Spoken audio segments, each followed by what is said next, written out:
ধন্যবাদ। আপনি যেমনটি জানাচ্ছিলেন, এই কার্যক্রম নিষিদ্ধ আওয়ামী লীগের যেই প্রতিষ্ঠাবার্ষিকী রয়েছে, সেই প্রতিষ্ঠাবার্ষিকী ঘিরে কিন্তু গতকাল রাত থেকে নারায়ণগঞ্জ সহ ৬টি জেলায় কিন্তু সেনাবাহিনী মোতায়েন করা হয়েছে এবং ইতিমধ্যে কিন্তু সেনাবাহিনীর ৬টি ইউনিট নারায়ণগঞ্জ জেলার বিভিন্ন স্থানে টহল দিচ্ছে। পাশাপাশি কিন্তু আইন শৃঙ্খলা বাহিনীও বিভিন্ন মোড়ে মোড়ে তারা সতর্ক অবস্থান রয়েছে। আপনারা দেখতে পাচ্ছেন এখানে কিন্তু সকাল থেকে ভোর থেকে কিন্তু এখানে পুলিশের একটি গাড়ি রয়েছে এবং সাদা পোশাকে বিভিন্ন পয়েন্টে কিন্তু আইন শৃঙ্খলা বাহিনীর সদস্যরা মোতায়েন রয়েছে। র্যাবের বিভিন্ন স্থানে চেকপোস্ট বসানো হয়েছে। আমরা কথা বলার চেষ্টা করেছিলাম জেলার যিনি ঊর্ধ্বতন কর্মকর্তা রয়েছে, অতিরিক্ত পুলিশ সুপার অপরাধ, উনি জানিয়েছেন যে এই গতকাল রাত থেকে কিন্তু কার্যক্রম নিষিদ্ধ আওয়ামী লীগের যে তৎপরতা বা নাশকতা রোধে তারা জেলার বিভিন্ন স্থানে কিন্তু তারা টহল দিয়ে যাচ্ছেন। বিভিন্ন জায়গায় কিন্তু অভিযান হয়েছে। পাশাপাশি কিন্তু গতকাল রাত থেকে বেশ কয়েকজন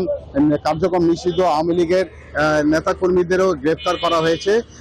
আমরা কথা বলার চেষ্টা করেছিলাম যে জেলার যিনি ম্যাজিস্ট্রেট রয়েছেন, উনি জানিয়েছেন যে এই সেনাবাহিনীর ৬টি ইউনিট একজন লেফটেন্যান্ট কর্নেল নেতৃত্বে নারায়ণগঞ্জের বিভিন্ন স্পটে তারা কালকে রাত থেকে কিন্তু টহল দিচ্ছেন এবং বিভিন্ন জায়গায় তারা অভিযান পরিচালনা করছেন। এখানে কিন্তু আপনারা দেখতে পাচ্ছেন যে এই নারায়ণগঞ্জ শহরের পরিস্থিতি কিন্তু এখনো স্বাভাবিক রয়েছে। এখানে যানবাহন স্বাভাবিকভাবে চলাচল করছে। তো নারায়ণগঞ্জ থেকে আমার কাছে এই সর্বশেষ একই খবর জানতে আমরা চলে যাব ফরিদপুরে আমাদের আরেক সহকর্মী সোহাগের কাছে। সোহাগ, জানাবেন ফরিদপুরের কি অবস্থা রয়েছে?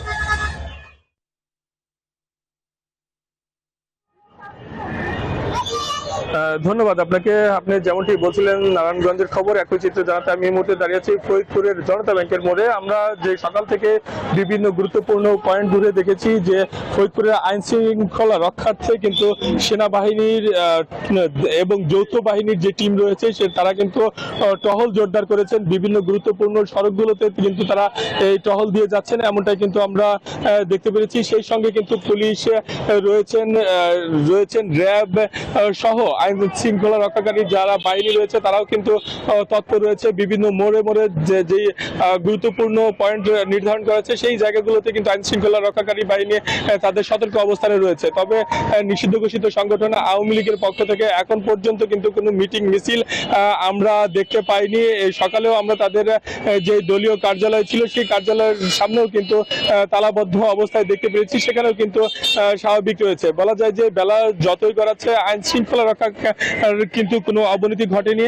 তবে সেই ক্ষেত্রে কিন্তু ফরিদপুরের প্রশাসন এবং জেলা প্রশাসন কিন্তু সতর্ক অবস্থানে রয়েছে। আমরা কথা বলেছিলাম ফরিদপুরের জেলা প্রশাসকের সঙ্গে, তিনি কিন্তু আমাদেরকে জানিয়েছেন যে জেলার আইন শৃঙ্খলা রক্ষার্থে সব ধরনের প্রস্তুতি গ্রহণ করা হয়েছে, যৌথ বাহিনী মাঠে রয়েছে। প্রতি সপ্তাহে সর্বোচ্চবার বিকাশ পেমেন্টে 50 জন হবেন পেমেন্ট চ্যাম্পিয়ন। জিতে নিন টিভি সহ আকর্ষণীয় সব প্রাইজ।